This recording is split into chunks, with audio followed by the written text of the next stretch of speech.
Hello and welcome to Killer Queens, a true crime podcast. I'm your host, Torella. And I'm your better, prettier, younger host, Tori. We're sisters who are obsessed with true crime and love gal-palin with you about cases. You can expect the occasional curse word, lots of Friends quotes, and all the 90s nostalgia. To get in on the conversation, check us out at killerqueenspodcast.com. You can also find us on Instagram and Facebook at Killer Queens Podcast, and we're on YouTube at Killer Queens, a true crime podcast. Okay, y'all, grab your Capri Suns or your Surge and let's talk about some true crime. All right, welcome back to Killer Queens. We are on to part 2 of the Wichita Massacre. Mm-hmm. Rough stuff. We got through the worst of it, I think, though. Yeah, I think. We can only hope. If you were not here last week, or this is your very first episode, definitely go back and listen to part 1. If you choose to, there are some trigger warnings that may make you want to skip this whole case altogether, and that's fine.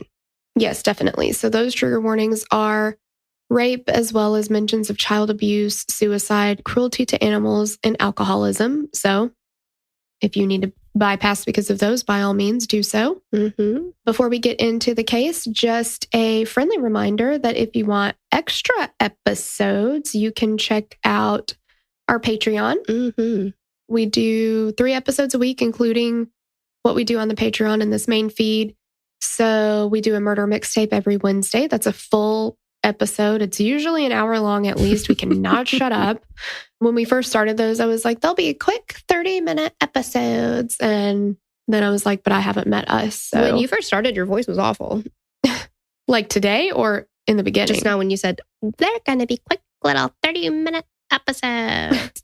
Yeah, I don't know what my voice is doing either. The Tennessee allergies or it was literally covered in snow yesterday. Mm-hmm. And now today it's like spring and it's going to be 60 and now my voice is all cracky. And I think Terrell and I both come to the consensus that there's an allergy season that lasts about 365 days.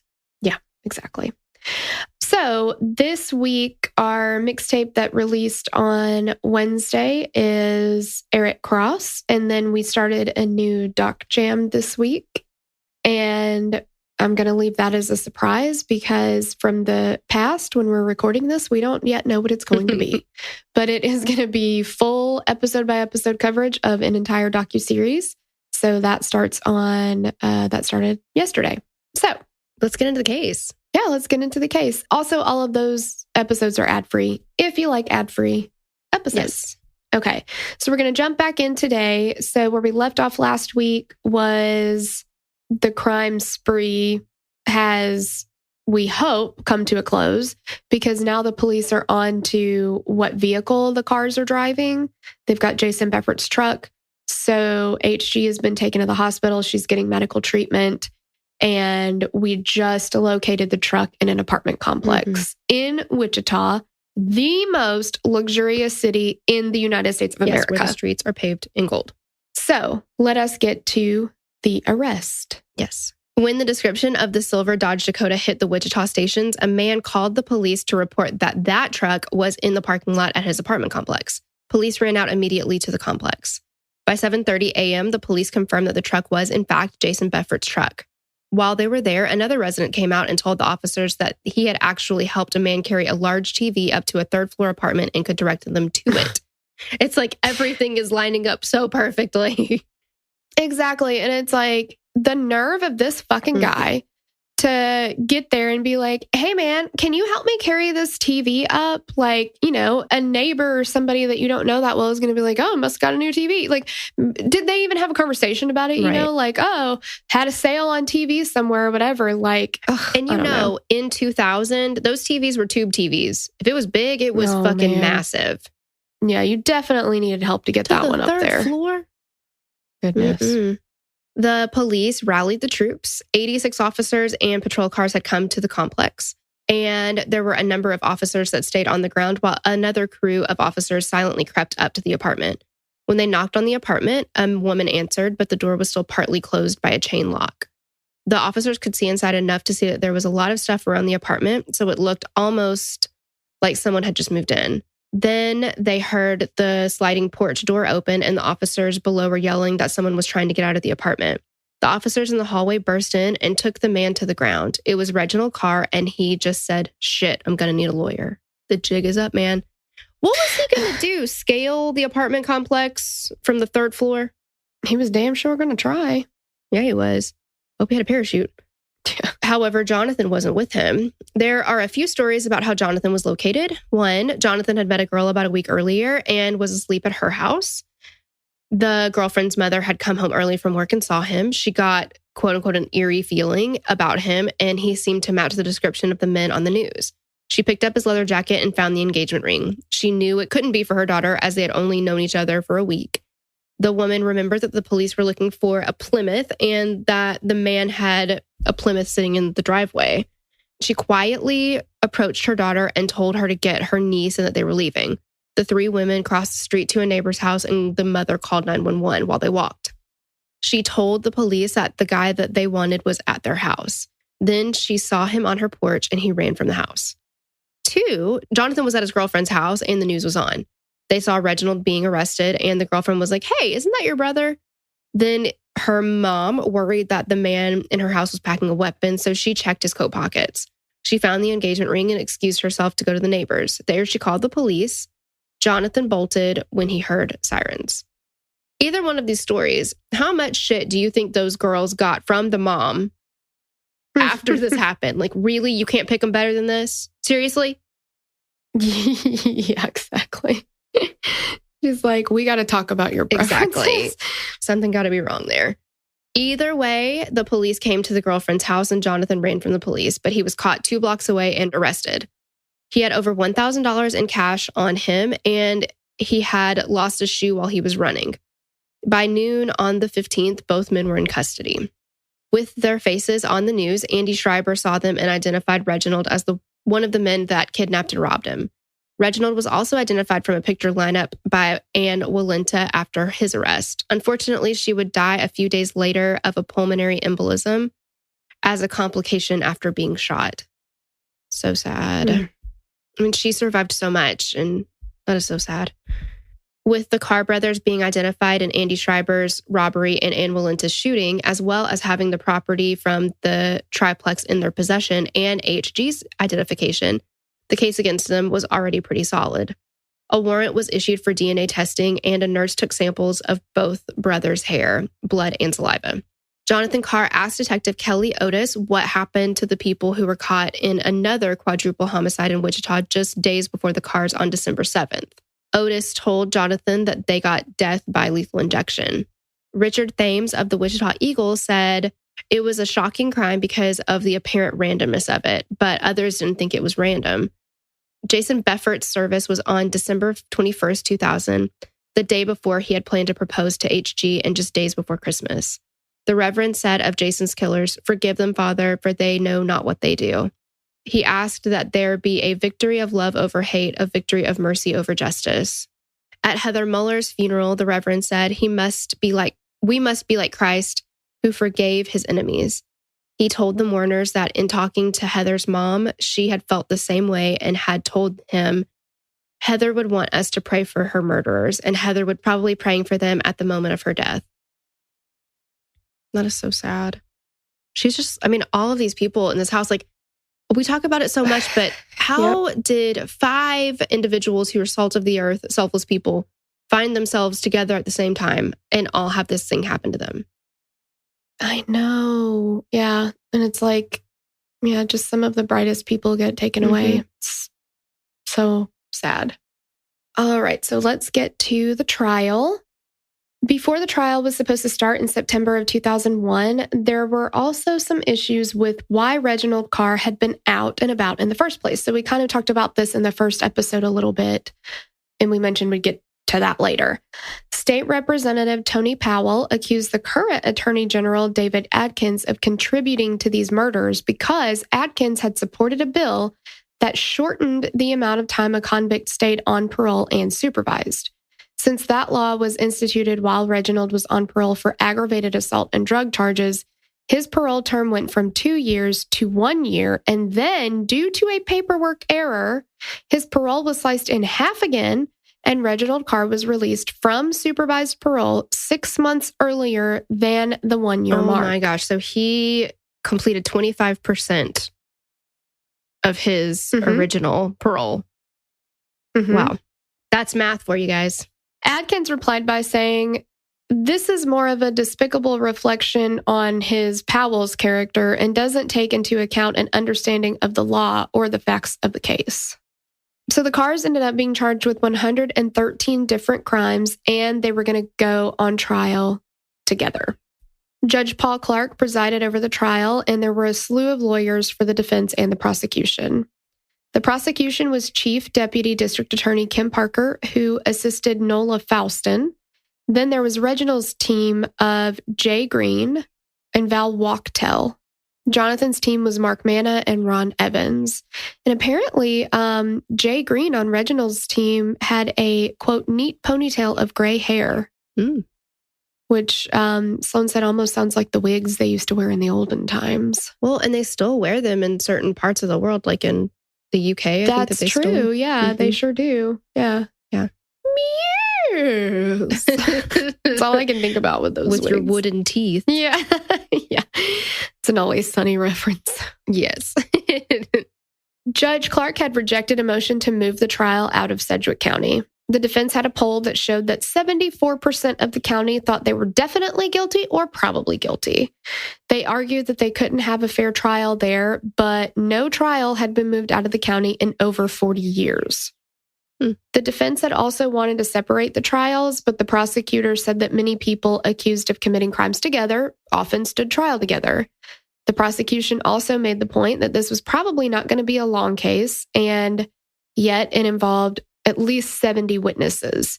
So moving the trial out of Sedgwick County would be inconvenient for the witnesses and expensive for everyone. I mean, if they did 2 trials and they were going to call all the same witnesses anyway, and have them both way outside of the county. Yeah, it's just going to be double as expensive. And also for these witnesses, like you're thinking about people like HG and Andy Schreiber who are going to have to relive that twice. Yeah, it's just a lot. And in most cases, I think that I would probably, even though I cannot stand these people and they're guilty as sin, like in most cases, I would think, yeah, that really isn't a fair trial because that many people in the county do already believe that they're guilty.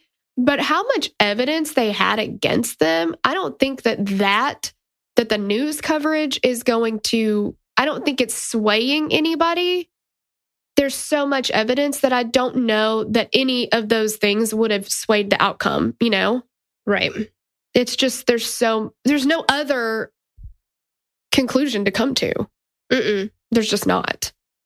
In another attempt to delay the trial, Jonathan's attorneys attempted to get him declared incompetent to stand trial, but Judge Clark ruled that he was competent after he reviewed Jonathan's mental health reports from 2 experts. This has been sealed, so we don't know what the reports say about his mental health. When the crew of lawyers was selecting the jurors, they would end up having to dismiss 3 people because they were friends with 1 or more of the victims. They finally decided on a jury of 7 men and 5 women, 2 black and 10 white, and the trial was ready to begin. HG testified early in the trial and went through her entire ordeal over the course of 2 days. She described Reginald as the taller man in her statement. HG had to relive in excruciating detail the most horrific night of her life. A crime scene investigator testified to the state of Nikki, the mini schnauzer's body. She explained that the dog had been beaten and stabbed with an ice pick. Oh my God. What in the world? I mean, if you have to kill somebody, if you have to kill an animal, which you don't, but if you did, you have a gun. That was an easy, quick. Yeah. Why? Oh my God. It's so awful. Little dog. I know. Oh, and we don't deserve dogs, and I'm just so upset about it. Yeah. The Sedgwick County coroner, Mary Dudley, was called to testify to the injuries that had been inflicted on the 4 friends on December 14th and 15th. Dudley testified that Heather Muller and Aaron Sander had contact wounds on their heads, meaning that the gun barrel was pressed up against their heads when the Carrs pulled the trigger. Jonathan's attorney asked Dudley on cross-examination if the distance between the shooter and the victim could show that there had been only one shooter. Dudley, probably confused at the fairly stupid question, told him that no, you cannot tell if there was only one shooter from the distance of a shooter to a victim. I feel like that's one of those things that, like, I don't know, this was a really long time ago, like before memes were really a thing, where, like, you remember those chain emails you used to get where they would be like, this wasn't one of those that was like, it's forwarded to 10 people or you're going to be cursed or whatever. But it was like a chain email I remember getting, and it was just a bunch of funny stuff that would now be in a meme. Oh, I know exactly what you're talking about. And it was all things that were said in court that were just funny or stupid. Oh. And so one of the questions that this was what, 2000, and I remember this. One of them. You remember something from 21 years ago. I just want to point that out. That was hurtful. I do too. That's all I can remember. Yeah, exactly. One of the questions was, so these stairs you refer to, did they go up? And the guy's like, did they go down also? And he's like, yeah, they're stairs. They go up and they go down. Like, oh my God. It was just so funny. That's ridiculous. Yeah, it's like that guy being like, so there were 4 victims. Can you tell by 4 victims if there was, how many dogs were in the house? And it's like, that doesn't even. Exactly. And the answer is purple. What are you talking about? Yeah, exactly. It's like a math, one of algebra questions or whatever. Answer, of course, is orange. Yeah, exactly. A forensic nurse who specializes in examining for sexual assault testified to the lacerations and bruising on Heather Muller's body that were consistent with rape. They had injuries on their heads, necks, legs, buttocks, toes, faces, essentially everywhere. Andrew Schreiber testified to his kidnapping and robbery and identified Reginald as one of the 2 men. But he wasn't able to definitively identify Jonathan as the other man. When he was pressed under cross-examination, Andy admitted that originally he had not been able to identify either Carr brother as his attacker from a photo lineup. But the identification of the Carrs was only a small piece of the prosecution's puzzle. They were able to forensically link the Carrs to all the crimes. They brought in all the items that were in the Carrs' possession that belonged to the victims. All the things that were found in Reginald's apartment filled the courtroom. 2 big screen TVs, a VCR, a CD player, a 120-piece tool set still in its packaging, 3 remote controls, a cordless phone, power cords, drinking glasses, shoes, jackets, coats, on and on. I mean, they took everything. Mm-hmm. All the items had been identified by the friends and families of the victims. On top of that, a forensic investigator named Gary Miller matched shoe prints recovered from the triplex's garage floor to the shoe that Jonathan lost during his run from the police. Oh, look at that. Whoopsie. The bullets from Andrew Schreiber's tires and Walenta and the triplex were all linked to being from one gun. The only downside to this piece of evidence was that the gun had been found near the off-ramp a few blocks from the soccer field, so they couldn't link it directly to the Carrs. A DNA expert from the Kansas Bureau of Investigations was called to the stand and testified that Jonathan's DNA had been found in a semen spot on the carpet from the house and swabs that were taken from HG. She also testified that Heather Muller's blood was found on Reginald's clothing. Reginald's lawyers tried to say that these drops of blood could have gotten there when he bumped against someone.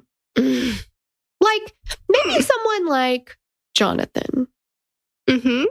I wonder if Jonathan, sitting in that courtroom, is like, you gotta be fucking kidding me. I have worshipped you since the day I was born. Like, I've followed in all of your every footstep, and now you're throwing me right under the bus. Like, yeah. I don't know, but it's just come on. But that's the way things go. I mean, you can be like super, super tight, thick as thieves. And then as soon as you get busted, you're like, hey, every man for himself. I'm not fucking with you anymore. Yeah, exactly. I don't know that man. Never met him in my life. Exactly. But he did it. Well, you guys have the same mom. So, I mean, I don't know. Yeah, exactly. The prosecution also called the women in Reginald and Jonathan's lives to testify against the brothers. Tronda Adams was the girlfriend of Jonathan for like a week. And she testified that she had met the brothers on December 7th of 2000, and she'd been seeing Jonathan ever since. He'd even come to her house 1 hour after their attack on Ann Walenta. Jonathan had given her a handgun to hold on to for him, which he retrieved from her before the 14th.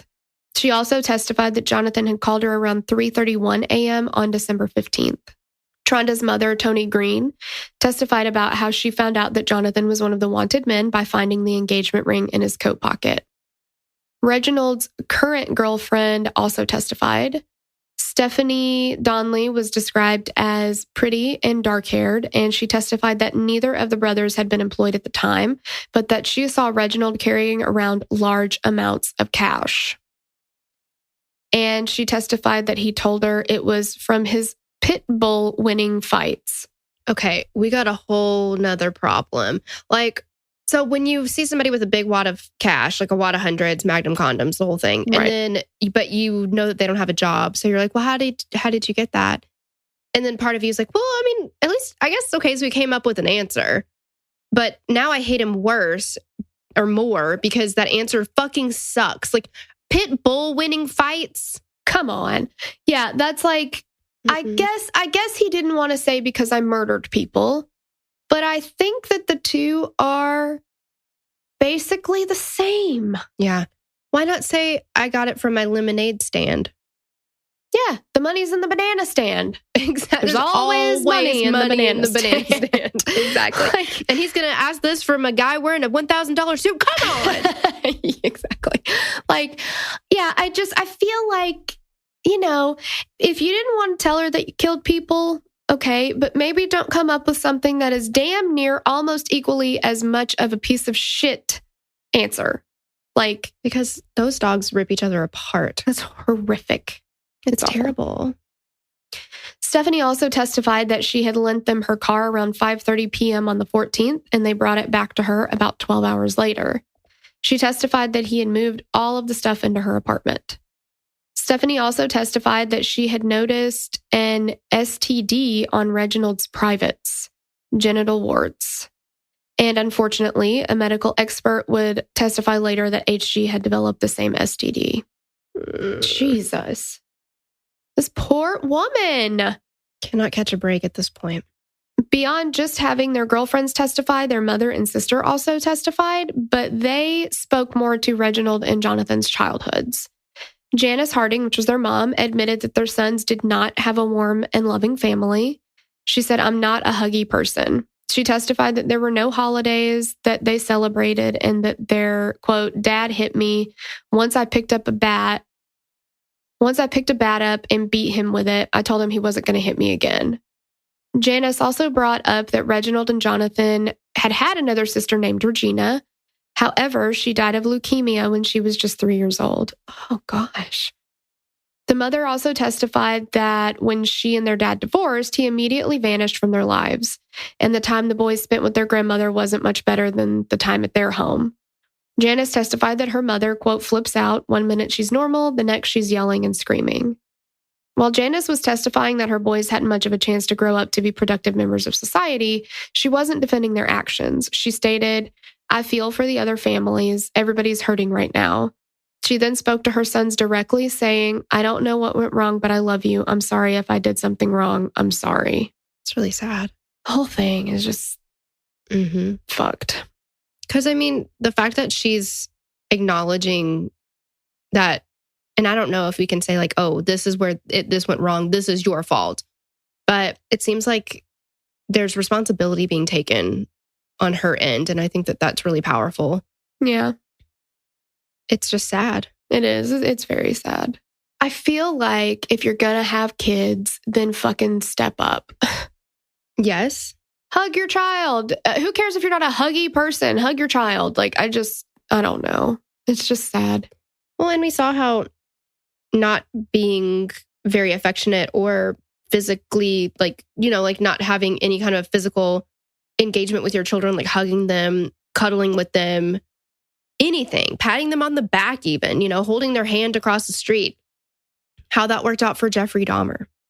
Right. Yeah. His mama never touched him. Mm-mm. I also just can't fathom it because I cannot stop touching my children. Like, yeah. I'm always like rubbing their back, rubbing their arm, like, rubbing their head. I'm hugging them. I'm giving them a kiss. Like, I'm soaking it up now because I know I won't be able to do that forever. But like, I don't know. I just don't get it. Like, babies are fucking cute. Mm-hmm. How do you not want to just snuggle them? I know. I try to, and they're just turned into cats, and they just claw me and try to get away. So, yeah, sometimes they don't want it, but just whatever. persist. It's fine. Yeah. Their older sister was called to testify to the sexual abuse that they had all three faced. Her at the hands of their father, and then all three at the hands of their mother's boyfriends. She told the court about Reginald's history of getting into fights in school and Jonathan's suicide attempts. Then she told the court that Reginald had confessed to her that he had shot all four. However, when she was questioned under cross-examination, she admitted that Reginald had a history of taking the blame for Jonathan to protect him. She also tried to backpedal and say that she couldn't remember who was shot by whom. Whom? Sometimes it's who. Yeah, it is. Sometimes it is who. I know. A forensic psychologist, Thomas Righty, testified to Reginald's early childhood exposure to sex and drugs. He stated that Reginald was still very young when he was sexually abused and when he found pornographic pictures of their mom. Oh, geez. Righty testified that by 11 years old, Reginald was introduced to liquor and drugs by his older relatives. The Wichita Eagle reported that Righty found that Reginald Carr attended 8 schools from kindergarten to 8th grade. By then, he'd sexually harassed a teacher on one of the days he bothered showing up. He was absent 32 days that year. Goodness gracious. During his freshman year in high school at Dodge City, Reginald earned 21 detentions and suspensions. After beating up a student, he dropped out of the 9th grade before the school could kick him out, is what Righty said. A different forensic psychologist, Mark Cunningham, testified to Jonathan's childhood. He referred to the 5 H's: hopeless, helpless, homeless, hungry, and hugless. That is fucking heartbreaking. That is so My sad. God. I don't know why hugless is the saddest. Yeah. And hope all of them. Oh my gosh. One source said that their childhood left them both so void of empathy and attachment that they could do this to other young people. But Prosecutor Parker made sure to drive home that Cunningham had admitted that Jonathan knows the difference between right and wrong. Cunningham, there's no question he has awareness of wrongful behavior. Parker, he doesn't care. Cunningham, that's correct. So, I mean, there's always that question, nature versus nurture. I feel like it's a combination of both. There was a Dateline episode that I listened to the other day, and this guy killed a woman that his older sister had been friends with or something, and he killed her. And they were talking to him, and they were like, does something because he had been on a lot of drugs and, all kinds of stuff. And he's like, I was on a lot of drugs and blah, blah, blah. And they're like, well, do you think it's the drugs that did it, that made you do it or something like that?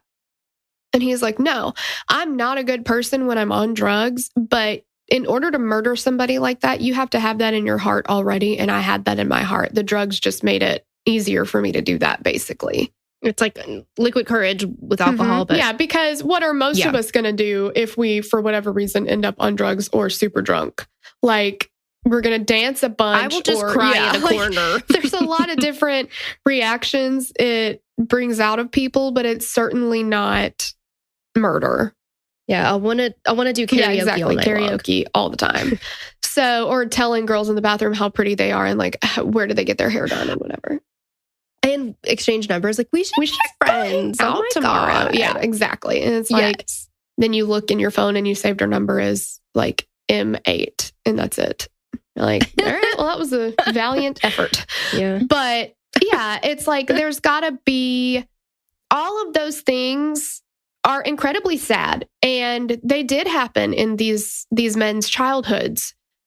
But the fact is that there are also, unfortunately, a lot of other people who have childhoods just like that. And they don't. Mm-hmm. And they don't turn out this way. Go on to, and not that it makes it right, but these are also people, these are not people that went to a gas station to rob them because they needed money or whatever, and didn't hurt anybody in the process or whatever, which is still obviously incredibly wrong. But that's not what happened. They spent hours with these people, torturing them on purpose. Yeah, they took time and a lot of time to inflict some of the most horrific crimes against them, and then went back and shot the damn dog. Like, I just can't. Exactly. It's awful. Dr. David Preston, a peer reviewer of the Journal of Nuclear Medicine, was called to testify and told the court that both Carr brothers had also had a physical factor in the men's criminality.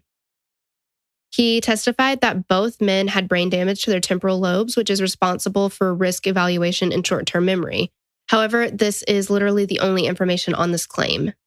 Also called to testify as a character witness were the mothers of Reginald's children and ex-wives. His ex-wife, Mandy Carr, said that his relationship with his kids is weak at best. Rochelle Kosman is the mother of Reginald's other son, who was 7 at the time. And Sloan points out that, so Reginald was 22 years old at the time of his arrest. And he had 7 kids, or he had multiple marriages and children. And one of them is at least 7 years old. So he was very, very young when he started fathering children. Yeah, which, if he'd been sexually active since he was 6. Yeah. Kosman testified that Reginald did not provide child support and that he did visit the child and had a caring relationship with him. Then she read a letter to the court that their son wrote to Reginald. I wish you would come back. I love you very much. I love when you play games with me. I'm a good boy like you tell me. This would be the only time when Reginald would demonstrate the appropriate emotions. He bowed his head hearing his son's words. It's just so sad. We talk about the ripple effect every fucking case, and he's got children who he leaves behind who have to grow up thinking, look at what my dad did. And what does that do to them? And what position does that put them in growing up? Now they don't have the support of a father, and not even just the financial support of a father, but the emotional support of a father. Like, children need both. Exactly. That's so sad. This is a kid who loves his dad.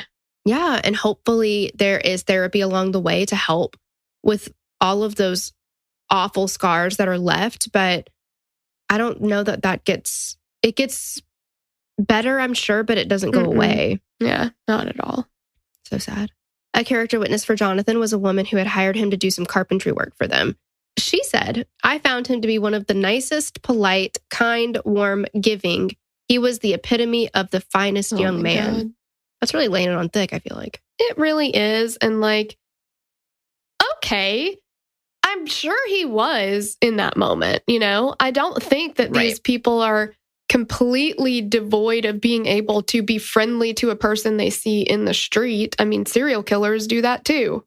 Because they can mimic what they're supposed to be doing. I mean, I get the defense has to do something. I get that. It's just, okay, well, sometimes he's really nice and other times he brutally murders people. So let's just take that chance, shall we? Exactly. Over the course of the 3-week trial, the prosecution entered almost 900 exhibits into evidence, and on October 25th, 2002, they rested their case. Jonathan's attorney would try to claim in his opening statement that Jonathan couldn't have done this because he had a ticket to catch a train on the night of the murders. But he'd gotten lost leaving Wichita, and that train ticket had never been used. The attorney entered the unused Amtrak ticket into evidence and then rested his fucking case. That was all. Just the unused train ticket. Now, if I buy a plane ticket and I never get on the plane, can I use that as an alibi? 100% you can and you should. Like, I could have never committed this crime because I bought the ticket. Exactly and I didn't go. The upstairs neighbor of Monica and Rachel's, and he's like, well, I could have cats. It's like, Mr. Heckles. I almost called him doctor. I keep wanting to call him Hinkler, and I don't know why. Mr. Heckles. And they're like, but you don't have cats. And he's like, well, I could have cats. It's like, well, but you didn't get on the train. He's like, well, I could have gotten on the train. Exactly. But you didn't. Like, okay, well, you could have, or you could have gotten on the train, or you could have killed a bunch of people. And the fact that you didn't get on the train tells me that you were available to kill a bunch of people. And we have concrete evidence. It's not just this like, this plan of something to do. Because we covered that in other cases too.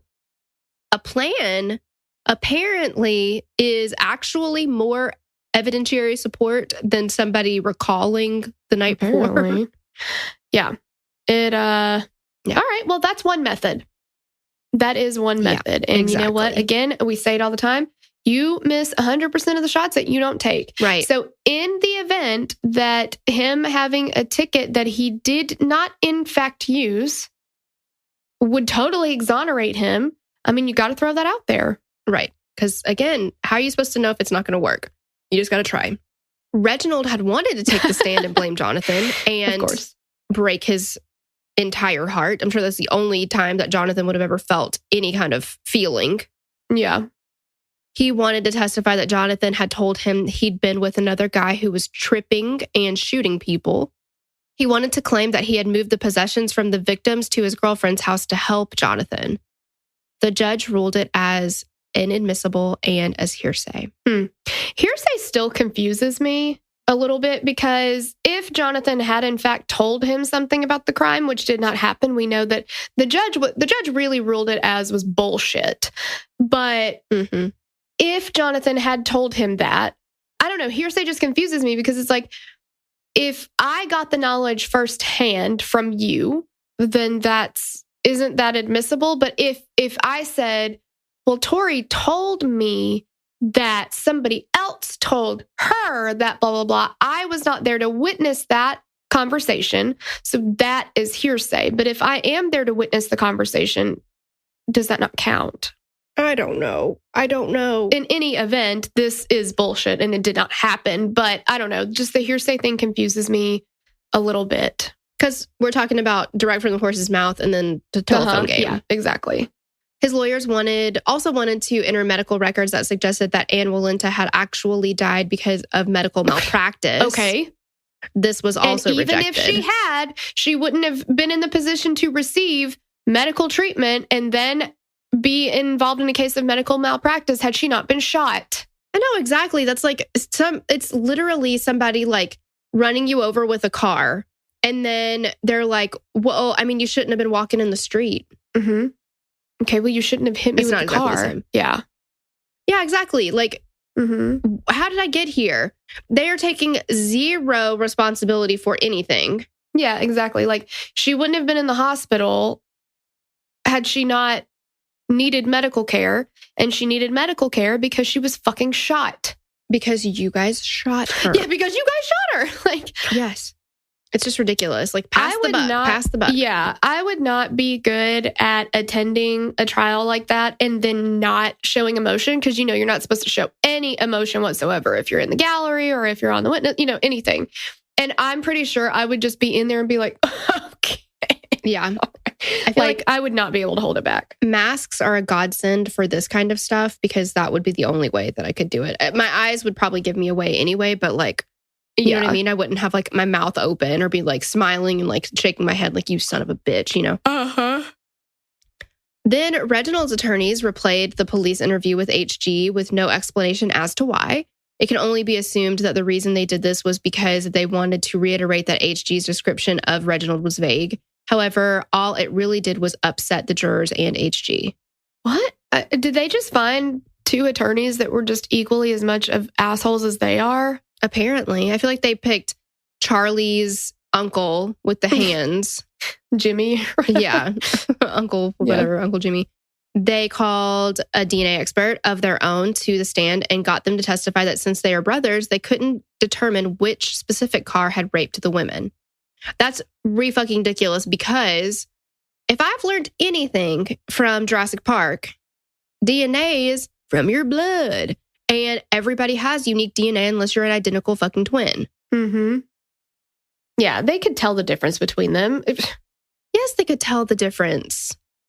However, what they may not be able to do is since they both raped to determine which DNA was whose because it's mixed together or something like that. Yeah, it might be mixed together and they might be able to say, well, I can't rule either one of them out, but both have enough markers present. Like, some of the markers might overlap, you know, but there's going to be two different DNA profiles. Right. Well, we know for sure that Reginald raped her because unfortunately she contracted herpes from him. So, however, on cross-examination, the expert couldn't deny that the blood on Reginald's clothing was Heather Mueller's.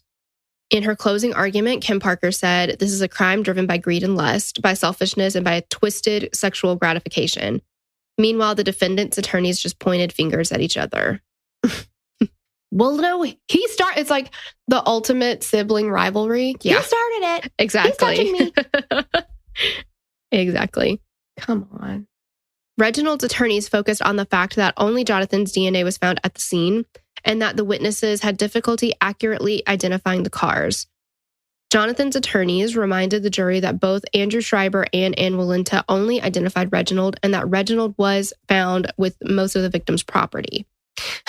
So what that says is we have Jonathan's DNA on the scene, and then we have the victims identifying Reginald, and Reginald has most of the belongings. So what does that say? It doesn't say that only one of them did it. It says that they both did it. They're actually making the prosecutor's point right there. It means they both equally and inextricably took part in this together. Right. You know what it tells me? It tells me that Reginald is an older brother and he is the one that is pick me, I'm the leader. And in the end, he's going to take all the things because older siblings are greedy. Oh, yeah, for sure. Yeah, I would be like, I get all the TVs. I get, Tori, this thing is broken. You can take that. Exactly. Oh, and you can have this stupid rinky-dink engagement ring. But everything else is mine. Yeah, everything else is mine. Yes.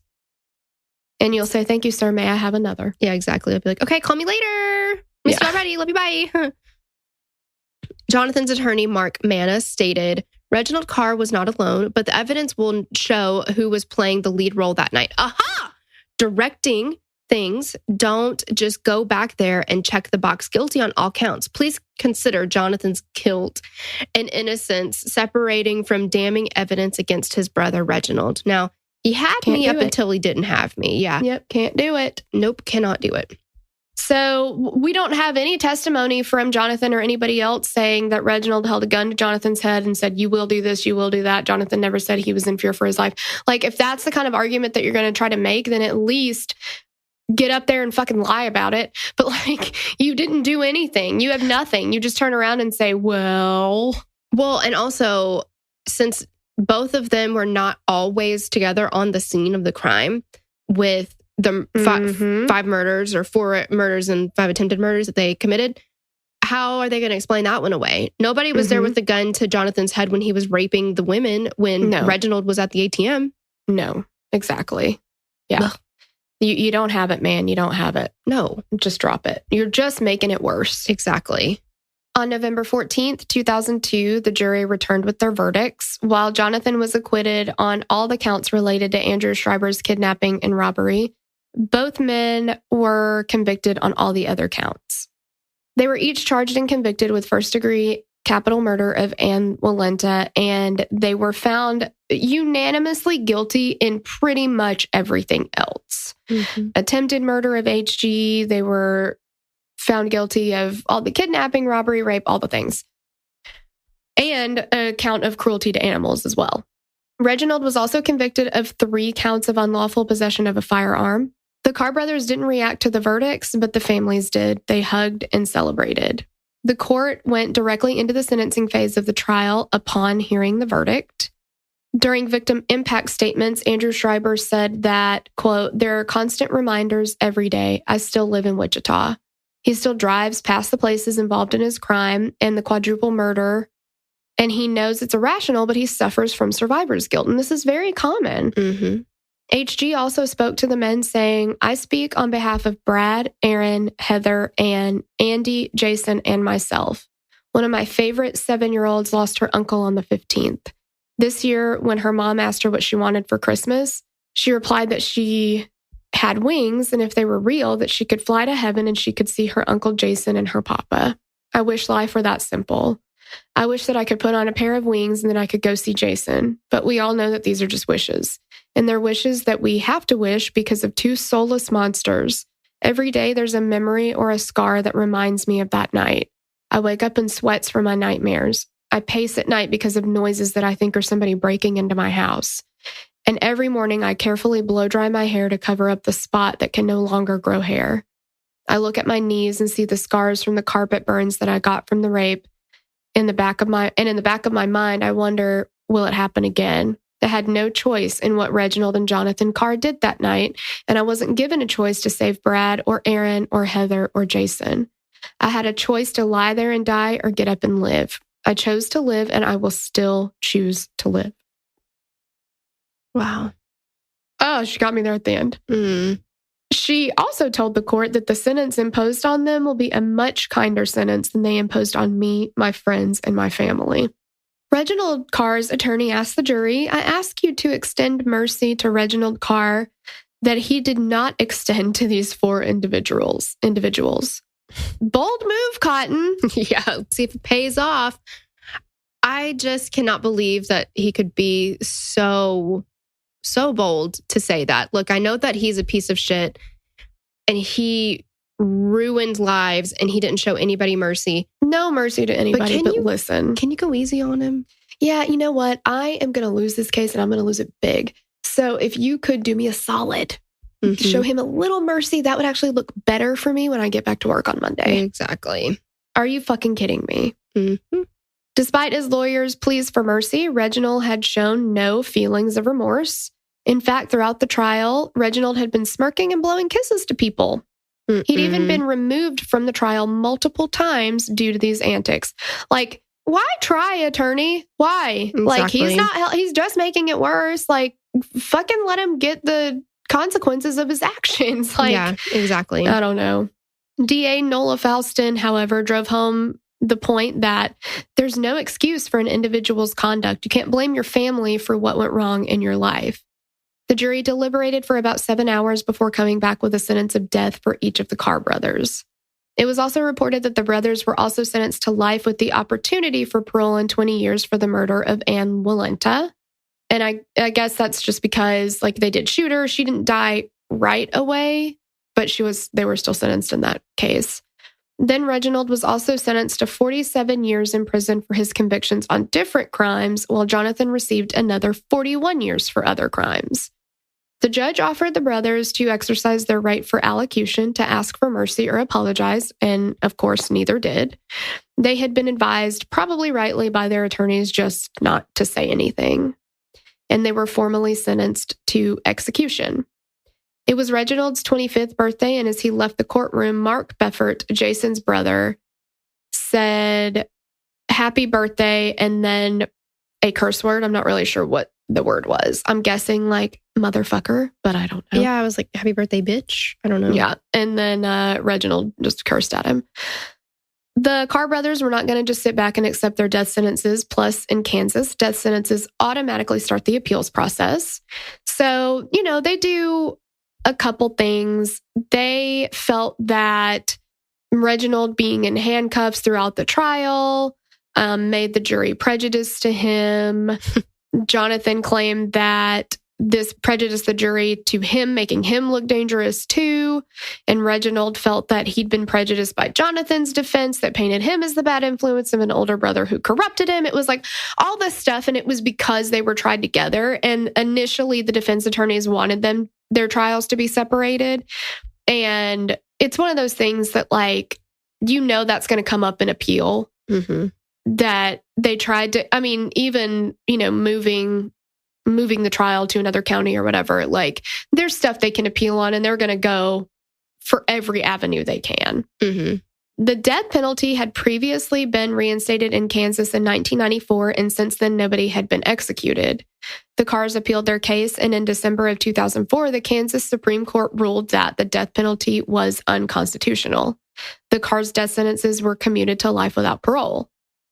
The Kansas Supreme Court claimed that the judge's sentencing instructions to the jury, quote, violated the Eighth Amendment rights by failing to affirmatively inform the jury that mitigating circumstances need only be proved to the satisfaction of the individual juror in that juror's sentencing decision and not beyond a reasonable doubt. And to an individual, capital sentencing determination was violated by the trial court's failure to sever their sentencing proceedings. Oh my God, that was so None of that made any sense to me. That was so many words. I said a bunch of words. I don't know what they meant. The decision was appealed to the U.S. Supreme Court, who upheld the original death penalty law and reinstated the Carr's death sentence in January of 2016. This is basically a Supreme Court off, because it's like the Kansas Supreme Court is like, I'm overturning that. And then the U.S. Supreme Court is like, fuck you, I'm overturning, you're overturning. And then they go back and then they're like, okay, then I'll overturn this part of it. And then the U.S. Supreme Court is like, we're not doing that either. And so then they just go back and go back and go back. And essentially, it's just all back to the way it was in the beginning, because the U.S. Supreme Court says that doesn't count. We don't give a fuck. Yeah, exactly. In so many words. Exactly. It's like the witches, they're not witches. The fairies on Sleeping Beauty, like, make it pink. No, make it blue. And then they just go back and forth and back and forth. That's exactly what it was. I feel like it was just like the Kansas Supreme Court is like, no. And then the U.S. Supreme Court was like, no. Mm-hmm. And the U.S. Supreme Court is the fairest in all the land. So, yep, they win. But let's talk about something a little bit lighter here at the end. Mm-hmm. The families of the victims have tried to move forward and simultaneously create something good out of the evil. The families did file a wrongful death lawsuit against the state of Kansas, claiming that the state was negligent because paperwork error allowed Reginald Carr to get out of prison early. Brad Haika's dad expressed that he was appalled a mistake like this could lead to such severe consequences for so many people. Whereas Aaron's dad, with his Roman Catholic faith, said, it is unfortunate this happened, but we have to learn to get past that and let those things go and go on with our lives. We can't deal with how things should have been or could have been. We can only deal with today. In March of 2004, the court ruled in the family's favor when the judge agreed that the state basically failed the victims and didn't do enough to protect them. It was believed that the families could receive a total of about $1.5 million that would be split among the families. After 6 months, the families reached a settlement for $1.7 million. In October 2004, the Associated Press spoke with a representative that said 3 of the families received $500,000 each, and the 4th family received $450,000. None of the sources said who was part of the suit or who got the amount or why one family got $450,000. The families also created different fundraisers, scholarships, and grants to honor their loved ones. Heather Muller's school, St. Thomas Aquinas Catholic School, annually awards an 8th grade student the Heather Muller Love of Faith Award as a scholarship. Heather's family has also had a fundraiser at her favorite restaurant, Barnard's. That's fun. Barnard's. During that day, 15% of the sales for the day would go to Heather's camp. This was a camp that they started for children who are blind or visually impaired.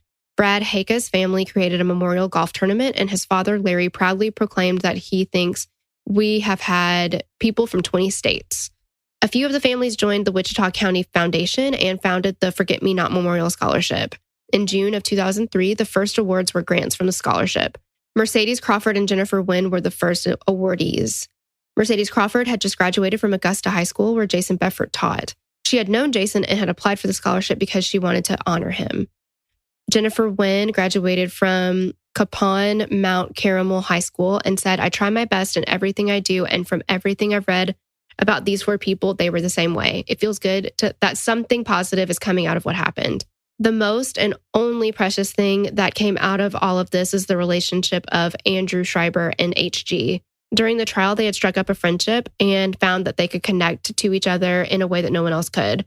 The two became closer at the end of the trial and went on to get married in 2004 and have 2 children together. Their friend told the Killer Siblings episode that Andy even switched his career after all of this and became a police officer. Is that not so sweet? It is so sweet. Like you couldn't make this kind of stuff up. Like it's just, I know. So they've been together like almost 20 years now. Mm-hmm. Holy moly. So their kids are probably like almost grown or grown. Yeah. Wait, that's like not true. Not our age, but like, high school or going to college or something. Yeah. Like that's crazy. Coming up on grown adults. And can you imagine, I mean, going through something like that in your life, and Andy is never going to know it to the extent that HG does. No. But the fear and the trauma and even their mannerisms, the way that, like those are things you can't get out of your head, when somebody when something happens, it's like just the way that they talk and, even little things that they did. And like, he saw that too, it's just, and he went through the trial too. It's amazing. And her hair barrette. I know. One of the officers who worked on this case said that to this day at Christmas time, he leaves his outside lights on at night because that was what guided HG to safety and to help. And that is going to make me cry too. How sweet is that? I don't know. It's just, because it was 2-something in the morning and most people, have their Christmas lights to go off. And that's it. Because that's the only thing she could see was just those lights. I know. Oh my gosh. Yeah. The whole thing. It's so sad. Carr brothers, just pieces of shit. Yeah. Ugh. But like literal. Try as they might, they couldn't destroy everything in their path, could they? Exactly. Thank God for the strength from the victims. And I pray every day that it gets easier for the people who are left. Man, well, that's a doozy. Yeah. Oof, rough one. But thank you so much for listening, and we'll catch you on the next episode. Bye. Bye. We'd love to hear your thoughts on this case. Connect with us on Instagram or Facebook to continue the conversation. Thanks for listening, and we will meet you back here next week. Bye! The theme song for the show is created and composed by Stephen Toby. You can find more of Stephen's work on SoundCloud. Our logo was created by Sloan Williams of Sophisticated Crayon. You can find more of her work on Etsy. Visit us at killerqueenspodcast.com for merch and other info about the show.